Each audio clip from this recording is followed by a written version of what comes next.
الآن نستمر مع أثر الطب العربي في كتابات أو في ترجمات علوم الطب، وننتقل إلى موضوع آخر في نفس الحقل، وهو نقل المعرفة والحضارة العربية الإسلامية الوسيطة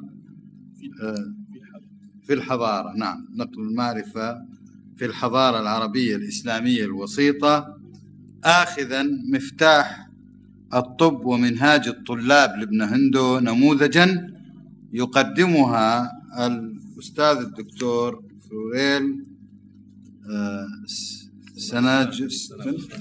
سنجستان، والدكتور سنجستان أستاذ في جامعة ليون بفرنسا في قسم الدراسات العربية، ودكتوراه دولة حول ابن سينا، وبالأخص العلاقة بين الفلسفة والطب في كتاب القانون في الطب. له كتب ومقالات كثيرة منشورة في هذا السياق. يقوم الآن بتحقيق كتاب للشيخ أحمد القاضي من مجموعة مخطوطات تمبكتو. نعم، تمبكتو. كتاب شفاء الأسقام العارضة في الباطن والظاهر من الأجسام. فأهلا وسهلا، والوقت متاح للدكتور فلوريل. شكرا جزيلا يا سيد الرئيس. فأعتذر من الأخ دكتور نشأت من إلقاء محاضرتي باللغة الفرنسية هذه المرة، وأعتذر من الجمهور كذلك الكرام. فأما خلال النقاش قد أتكلم بالعربية طبعا. Donc je vais parler de la transmission du savoir dans la civilisation arabo-musulmane classique, et j'ai pris comme exemple le cas du Miftah al-Tubb wa Minhaj al-Tullab d'Ibn Hindu, ce qui veut dire en français donc les clés pour la médecine et la méthode à l'usage des étudiants. Donc les savants arabes médiévaux attachaient systématiquement une grande importance à la transmission de la connaissance scientifique, notamment dans le domaine des sciences rationnelles, ce qu'on appelle communément al-ulum al-aqliya. Ces sciences se développèrent entre le 8e siècle et le 14e siècle de l'ère chrétienne et contribuèrent largement à l'essor de la civilisation arabo-musulmane. Non seulement ces savants assimilèrent les connaissances issues du monde grec, notamment en philosophie, en logique et en médecine, mais aussi celles venues d'Inde et de Perse, sans compter le vieux substrat mésopotamien, qu'on ne peut pas ignorer. Une fois ce corpus assimilé, les savants arabes produisirent des œuvres originales qui marquèrent durablement l'histoire des sciences. Cet effort s'accompagna d'un mouvement de création terminologique unique en son genre, à tel point que la langue arabe, qui, au 7e, 8e siècle, comptait peu de termes abstraits, aptes à exprimer précisément des concepts élaborés, se dota, en 2 siècles seulement, d'une terminologie philosophique, mathématique, médicale, d'une extrême finesse. Les ouvrages que produisirent ces savants, dont l'arabe était la langue de la connaissance, allaient du compendium, Kutub Mawsu'iyya, encyclopédique, comme le Qanoun par exemple, ou bien le Kitab al-Hawi, le Razi, dont les titres sont évocateurs, donc du compendium au traité, à l'épître, Risala, en passant par l'épitomée, donc au sens de résumé, Mulakhas, et en passant par les glossaires, donc le Qawamis, si vous voulez, sans oublier les poèmes didactiques. Et sans oublier, par exemple, aussi les ouvrages d'équivalent, vous savez, pour les médicaments, ce qu'on appelle l'abdal. Les savants, dont il est question ici, accordaient une attention considérable à la transmission du savoir et vivaient entourés de leurs étudiants et de leurs disciples. Plusieurs d'entre eux s'intéressèrent aux techniques mnémotechniques, et c'est ainsi que furent rédigés des poèmes didactiques célèbres qui résumaient les fondements de telle ou telle discipline, à l'instar de l'Ujuz fi at-Tibb d'Ibn Sina, Avicenne donc, qu'on peut traduire par le poème de la médecine, Ce sont des arajiz en général, qui est un maître en arabe facile à composer et qui permet une mémorisation assez aisée, ou bien encore des ouvrages particulièrement destinés aux étudiants, comme le Ashr Maqalat fil Ayn de Hunayn ibn Ishaq, ou bien le fameux traducteur de textes grecs et syriaques. Le texte qui fera l'objet de ma communication aujourd'hui, le Miftah al-Tibb wa Minhaj al-Tullab d'Ibn Hindu, logicien et médecin du XIe siècle, s'inscrit parfaitement dans ce cadre. En effet, le projet de cet ouvrage, sorte d'introduction à l'art médical, est de former les étudiants à la méthode rationnelle, fondée sur la logique, et de les amener par un cheminement progressif à acquérir un savoir structuré qui puisse les démarquer de la pratique purement empirique. Alors empirique à l'époque médiévale n'est pas à prendre au sens actuel. Enfin, le mot tajribi arabe ne rend pas cela. Le mot tajribi arabe pour la médecine est très positif actuellement. Oui, cela vient évidemment des recherches de Claude Bernard, son traité de médecine empirique. Quand les médecins anciens parlent d'empirique, cela signifie que c'est une connaissance fondée uniquement sur l'observation, sur la connaissance, sur les sens, si vous voulez. Une connaissance sensorielle, donc négative pour les rationalistes et les philosophes. Donc, Ibn Hindu se situe donc à un moment de l'histoire de la science arabe où les tenants de la médecine rationnelle ou savante s'opposent fermement aux empiristes et charlatans de tout poil. On doit ici rappeler que la médecine savante, celle que défendirent Muhammad ibn Zakaria Razi ou Ibn Sina, ne concernait que la khassa, l'aristocratie et les milieux palatins ou éduqués. Ce savoir se voulait, d'autre part, universel puisqu'il associait à l'approche médicale des éléments logiques et philosophiques. Contemporain du grand Ibn Sina, Avicenne, le logicien et médecin, mais aussi poète Ibn Hindu, dont on pense qu'il est mort dans les années 1019, était natif de Rai comme son célèbre prédécesseur Razi. Il compta parmi ses maîtres Abul Khair ibn al-Khammar, mort en 1017 pour la médecine, et Abul Hassan Ali al-Amiri, mort en 992 pour la philosophie. Son intérêt marqué pour la transmission du savoir et ses talents de pédagogue contribuèrent largement à établir sa réputation au point que ses cours étaient très suivis. Dans le présent traité, sorte d'introduction à l'art médical, comme je l'ai dit, destiné aux étudiants, l'auteur va à l'essentiel, en martelant des vérités qui lui semblent indiscutables. Tout d'abord, la médecine est une science rationnelle. Son argumentation repose sur la logique. Ses liens à la philosophie sont évidents, mais son champ d'intervention demeure plus étroit, car si la philosophie inclut la médecine, l'inverse ne se vérifie pas. Elle est un des arts les plus nobles, puisqu'elle s'intéresse au plus noble des êtres, l'homme. Alors, à propos de la logique, je voudrais simplement dire que dans le cursus que suivaient les étudiants, eh bien, la première nécessité était la connaissance de la langue arabe, donc l'apprentissage du Coran, la grammaire, etc. Donc, une fois qu'on maîtrisait l'outil linguistique, on passait à l'outil permettant de convaincre l'auditoire et d'argumenter. Cet outil était la logique. Et ensuite, évidemment, on se spécialisait non pas dans une seule science, mais dans plusieurs sciences rationnelles, car en effet, l'objectif était la mise en place de schémas explicatifs généraux.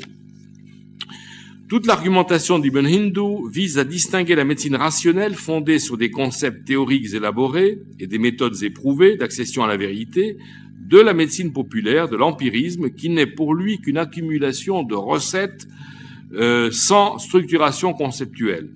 Cette médecine marginale, contre laquelle les savants musulmans s'élèvent souvent, s'assimile pour eux à du charlatanisme et, de ce fait, ne saurait prétendre à l'appellation de science tant elle est calamiteuse.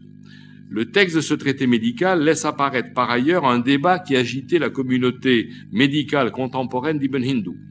Il s'agit de l'existence, aux alentours de l'an 1000, d'un groupe hostile à la science médicale par principe, position fondée sur l'idée que la guérison des malades est entre les mains de Dieu, d'Allah, et d'autre part sur une considération d'ordre métaphysique, à savoir que l'homme n'a pas la capacité de saisir les secrets de la nature dans leur complexité afin de comprendre la maladie et de la soigner par une médication adaptée, et que par conséquent la connaissance médicale comme science est vouée à l'échec. Donc le traité se fait l'écho de ce débat Donc, cette réfutation de la science médicale par certains contemporains d'Ibn Hindu se trouvait aussi en filigrane dans certains passages du Kitab al-Mi'af al-Tub que j'ai édité d'Abu Sahl al-Masihi, qui est mort aux alentours de l'an 1010, qui était le maître d'Avicenne en médecine, ce qui signifie que le combat fut rude entre les tenants d'un courant rationnel et ceux qui étaient favorables à un courant populaire, entre tradition scripturaire et tradition orale, mais aussi entre les zélotes piétistes jugeant que la santé relève du décret divin et les savants rationalistes favorables au primat de la raison. Alors, ce débat, on le trouve aussi en Occident médiéval, car en effet, la tradition consistant à considérer que Dieu envoie la maladie comme punition aux hommes est très présente en Occident médiéval, et les gens, évidemment, lors des grandes pestes, se flagellaient, etc., pour essayer de parvenir à résipiscence. Donc, cette notion de la médecine comme étant... là, c'est encore plus, évidemment, grave que dans le monde musulman, médiéval, car en effet, cela signifie que Dieu envoie la maladie pour punir les hommes, ce qui ne se trouve pas dans la tradition orientale. Dans le but de donner à la médecine une armature scientifique la distinguant définitivement de l'empirisme, l'auteur s'attache à démontrer que la science médicale suppose la maîtrise des sciences annexes dont elle ne saurait se passer, comme la logique, la physique, la philosophie, la musicologie, qui était importante ne serait-ce que pour la prise du pouls, nabd, etc. Cela induit pour l'apprenant un long parcours à travers des notions ardues mais nécessaires, garantes au bout du compte de la maîtrise de l'art médical. Ibn Hindu s'attache également à démontrer la fonction essentielle de la logique dans ce processus d'acquisition de la connaissance, car elle est la condition d'une organisation des parties du savoir en catégories homogènes et l'outil permettant d'élaborer une définition claire des objets de la connaissance.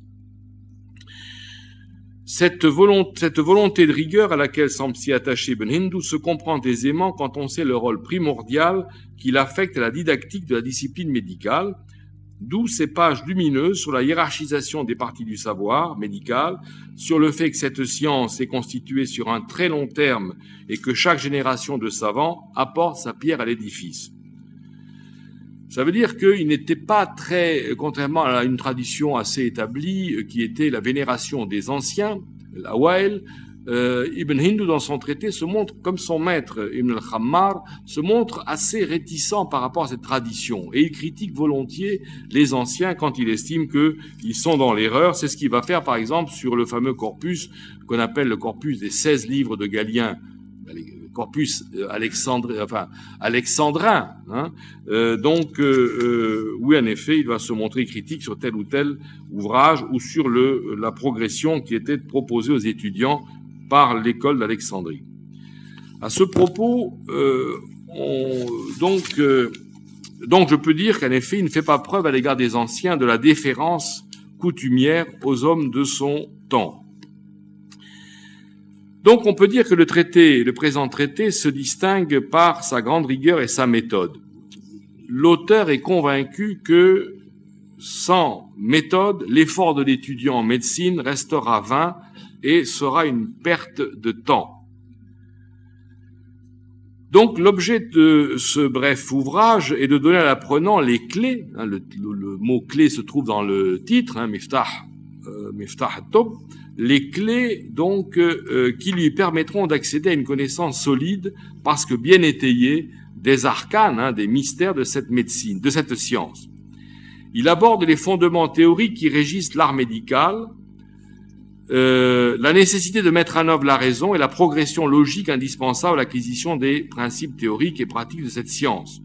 De plus, il établit une terminologie stricte, tant en anatomie qu'en pharmacologie, car nommer les objets de la recherche, c'est déjà les connaître ou les reconnaître. D'où il apparaît que nombre de vocables étaient certes d'origine grecque, syriaque, persane, et ce qui est moins connu, indienne. Donc il a, à la fin de son traité, un lexique, en effet, où il indique l'origine des termes médicaux les plus essentiels, si vous voulez. Donc il ne suffit pas, à l'évidence, de maîtriser le lexique d'une science pour y exceller. Il faut aussi lire de nombreux ouvrages spécialisés en suivant une progression logique. À ce sujet, Ibn Hindu n'a pas d'a priori, puisqu'il considère que 3 possibilités s'offrent à l'étudiant.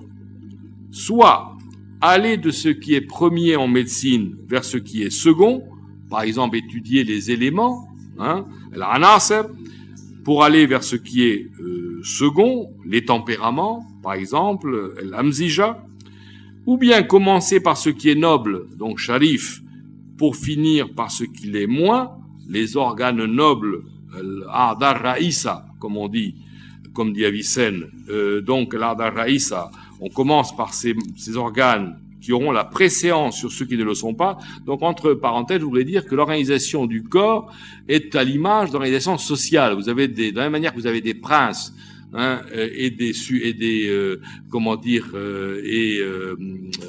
la piétaille, le bas peuple. De la même manière, vous avez des organes nobles, qui sont des émirs, si vous voulez, les princes, et des organes qui sont, radia, qui sont vils. Et la 3e méthode qu'il propose éventuellement est d'acquérir en premier lieu les connaissances fondamentales, comme l'anatomie, pour s'intéresser ensuite aux questions subsidiaires. Donc l'intérêt d'Ibn Hindu pour le lexique et les définitions des termes techniques, avec des renvois permanents au grec qu'il semblait connaître, là je parle au conditionnel, ainsi qu'au persan et au sanskrit, semble s'inscrire dans une volonté d'éviter que l'apprenant ne soit dérouté par cette terminologie allogène, donc étrangère, qui affleure à tout instant dans les ouvrages médicaux arabes. L'auteur se veut donc pédagogue, ce qui fit sa réputation de professeur, car les tabaqat, comme par exemple Ibn Usaybira, insistent là-dessus, sur le fait que ses cours étaient très suivis, du fait de sa méthode, qui est en effet la première des choses qu'un pédagogue doit maîtriser. Donc, l'auteur se veut pédagogue au point qu'il évoque des formulations métonymiques en pédagogie, en médecine médiévale, que sans son aide, on aurait du mal à saisir. Par exemple, il nous dit que le mot tafsira désigne l'uroscopie, l'analyse de l'urine, qui était un élément important, donc, pour établir les origines de telle ou telle maladie. Alors, donc, pour que je voudrais quand même pas, je vais pas lire l'intégralité il me reste 2 ou 3 minutes, donc je vais être rapide. Je vais seulement vous donner la table des matières, le sommaire de son épître, pour que vous voyez un petit peu comment il organise son discours. Tout d'abord, je vais évoquer ça rapidement. Le premier chapitre, première partie, s'intitule « De l'incitation à l'étude des arts en général et de la médecine en particulier ». Bon, car c'est un art noble. De l'établissement de la médecine comme art, dont il défend la médecine comme étant une science rationnelle. De la définition de la médecine, donc, il développe cette idée-là.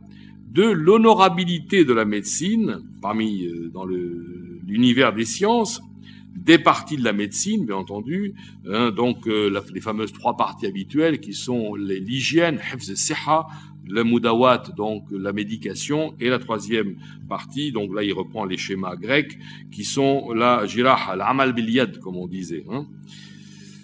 Ensuite, les écoles médicales, ce qu'il appelle el-firaq, les sectes, c'est très important, je vais pas m'y arrêter, parce que là il oppose 2 sectes, au sens firqa, qui sont la secte des rationalistes et la secte des empiristes, donc qui évidemment qui existait déjà à l'époque de la Grèce ancienne, et il défend âprement la position des rationalistes, évidemment, qui fondent l'accession à la vérité par l'usage du syllogisme, el-qiyas el-aqli. Donc, qui essaie de trouver des lois générales s'appliquant à la médecine dans tous les cas pathologiques possibles, alors que les empiristes, évidemment, par l'observation des sens, peuvent se tromper. On sait très bien que l'observation des sens est une source d'erreur.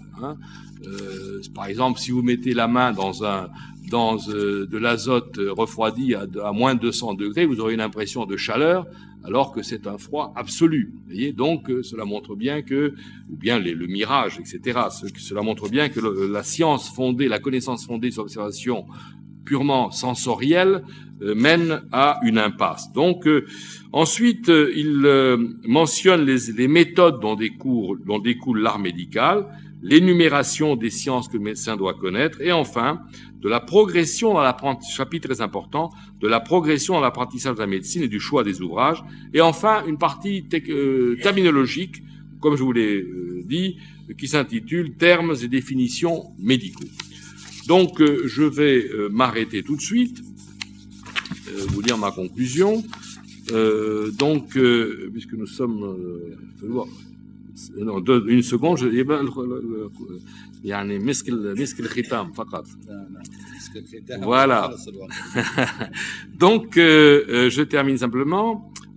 On peut dire que, on voit donc que non seulement les savants arabes médiévaux s'intéressaient de près à la transmission du savoir, mais ils avaient mis en place pour chacune des disciplines relevant des sciences rationnelles, tout comme d'ailleurs pour les sciences traditionnelles, al-ulum al-aqliya, dont il n'est pas question ici, des méthodes éprouvées qui permirent de former des générations d'étudiants qui contribuèrent durablement à l'essor de cette civilisation. Et je vous remercie.